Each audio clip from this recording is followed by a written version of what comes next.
In this video I'm going to have a quick look at this old Microsoft keyboard, what is it called? Natural keyboard. And from the look of it, what is it, part number 59758. Doesn't seem to have a date or anything on it. It's got this lift up bit to get it level. It's an ergonomic keyboard. It's actually sloping back slightly, I think. And these two bits split out for the two hands in touch typing. I don't know if there was any reason keyboards used to slope down other than that's how they made the typewriters, so they didn't all jam up and so they could get all the letters in there, I think. But not sure if keyboards on computers needed anything like that, but they were always made in that sloping style, at least at first. And according to Wikipedia, these came out from 94 to 1998. This generation.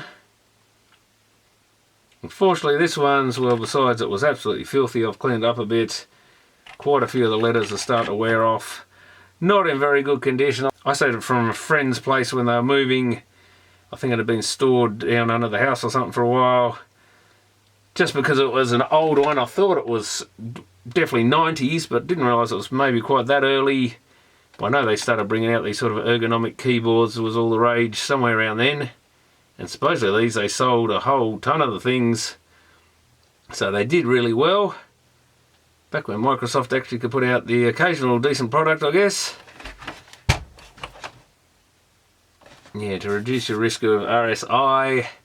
Oh, I thought it was always repetitive strain injury, repetitive stress injury. I guess it's the same. Whatever, take frequent breaks. Maintain a straight wrist position. Avoid resting on your wrist while typing. Yeah, because that's what you tended to do is, if you've got a normal keypad, you rest your wrists on the desk sort of thing and type. And yeah, not the best for you when you're doing it all day. Maintain good health habits. They've even got people standing up at their workstations and their computers these days to a degree, rather than sitting down all day because it's better for them. Certainly better to be moving around a bit and in that upright position. We didn't evolve to sit on our butts all day, that's for sure. You don't get to do that out in the wild. I might just have a quick look inside this thing, but yeah, I was almost thinking this might be worth something to a collector or something. But the more I look at it, the less I think it's even worth someone's time to clean this thing up.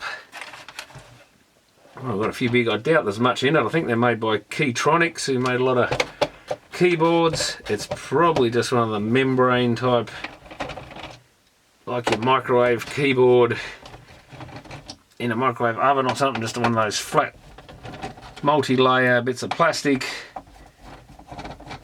with silver contacts or whatever they have in them. I think they've actually got some sort of decent metal in there, usually, depending how high quality the thing is that they're in. This sort of thing gets a lot of keystrokes, and there's one hiding under there, of course.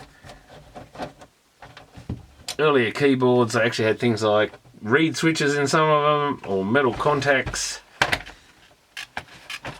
And the older stuff, feels like something's coming loose. Oh my god, it's disgusting inside. Oh yeah, there we go, we can see we've got membranes.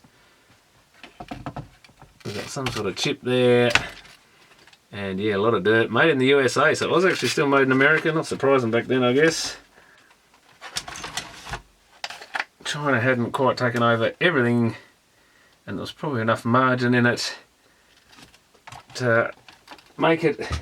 Still would have been highly automated. I think they ramped up to 600,000 a month they were making or something, so they could certainly pump them out easy enough. It's only a bit of plastic and a few bits of metal, and mould them up and pump them out by the tons. Probably mostly automated assembly. Is it worth taking one of these bits off to have a look? I think all we're going to see is the backside of the usual, this silver stuff on plastic. But why not have a look and just see what they actually made them out of, I guess.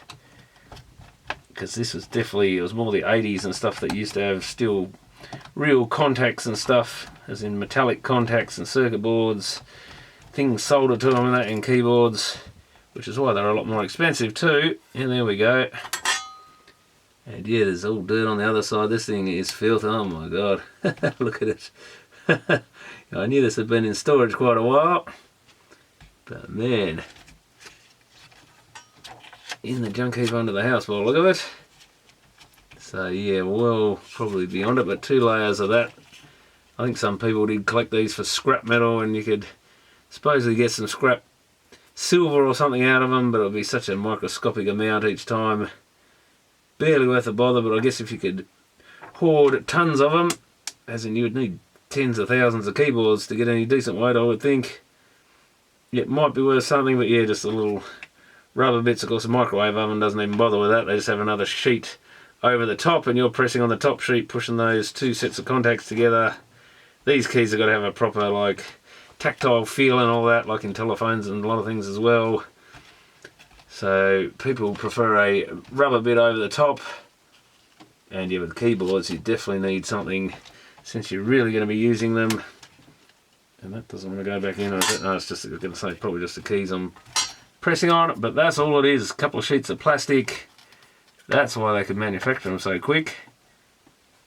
This thing needs a whole strip down and clean out.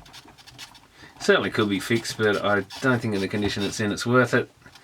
At least we can see what the original colour was now, because I think it's yellowed a fair bit. But they were kind of an interesting design.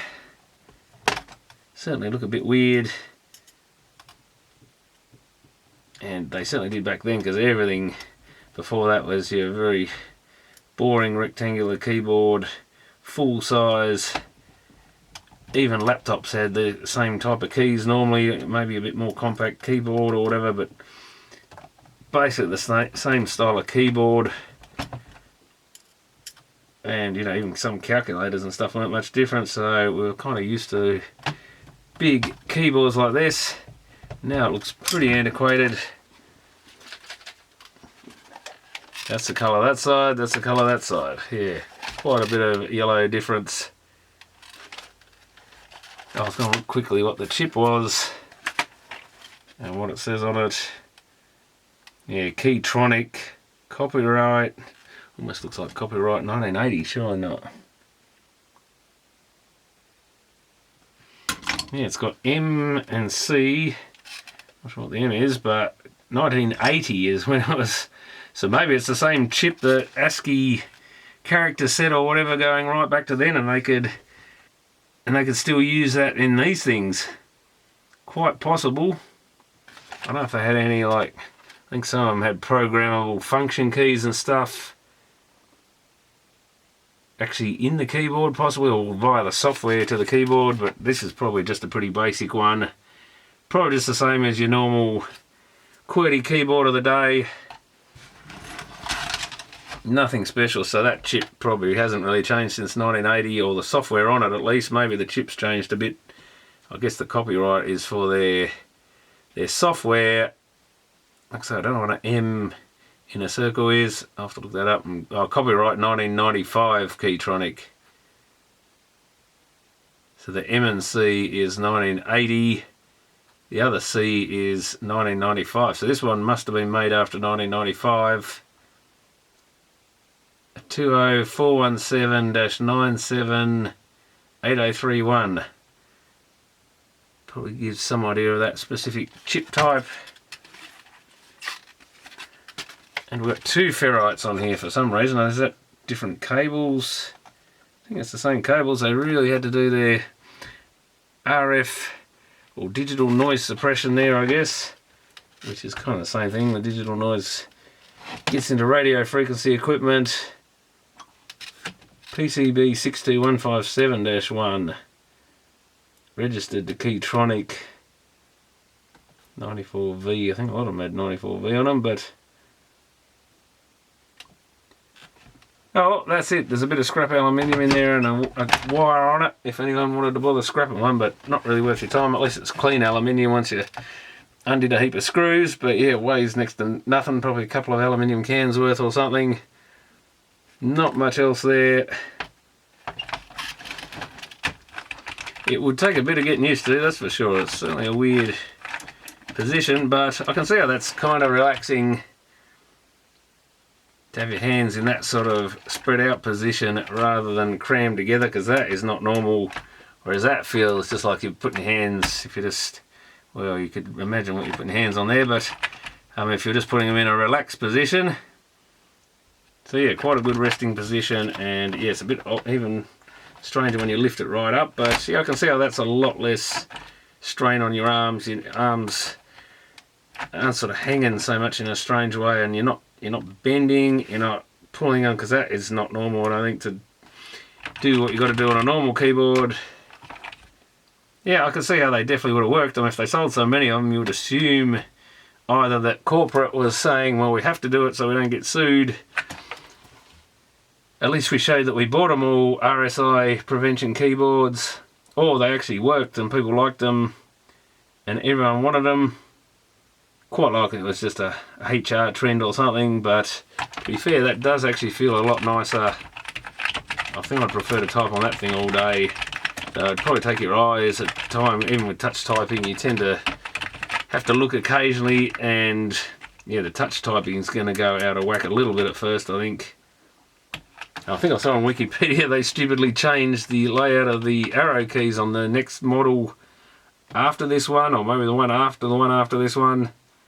But yeah, they put them in a group where the two keys moved up to the centre of these ones, or centred on those, on the line between them. And then after that they go back, because I think everyone complained about that, so this is a silly idea. People always have to change something without checking with people. But once you get used to doing things, you do not want to change them. This is just a slight change from the usual, what was it, ASDF, JKL, semicolon keys that you sit on and then you type from there in touch typing, but I reckon that would take a bit of, yeah, definitely. I couldn't even really use one of these big keyboards anymore. It would take me a while to get used to it again, because I'm so used to laptop keys now, which are back in the flat format and in the straight line. But anyway, that's just a quick look at one of these Microsoft keyboards. I thought I'd have a quick look, but it's probably time, and once I find my other keyboard, more normal one, it's probably time this thing really went in the e-waste, I think, which is a bit of a shame, but it does still work fine, surprisingly, or at least the keys I tried on it did. The computer recognises it, and it seems to do some basic stuff. But yeah, very dirty and yellowed, scratched, and marks in it, gouges in it. It's had a rough life, this one. Now it looks a heap better than it did when I got it. It was really filthy. But maybe some of the keys would be good for someone or something, but of course they are a bit yellowed. If someone was missing a key, that's about all they're good for. I assume these just pop off like the normal ones. Can we? Probably a proper tool for getting these things off, where you spread the force out across the thing. But there you go. It just, yeah, a little piece slides in. The ideal way would be to prise them from both sides at the same time or something. Yeah, it's got quite a big piece here too. You can see where someone's worn it smooth. Yeah, you can really see the shape of his hands. And that is worn, so definitely a right-hander, because he's worn the spacebar smooth on that side. So he must have done a bit of work on this thing. Assuming he was the one who wore it out like that, he might have got it second-hand from somewhere, who knows. But anyway, that's what's inside one of these Microsoft Natural keyboards, so thanks for watching.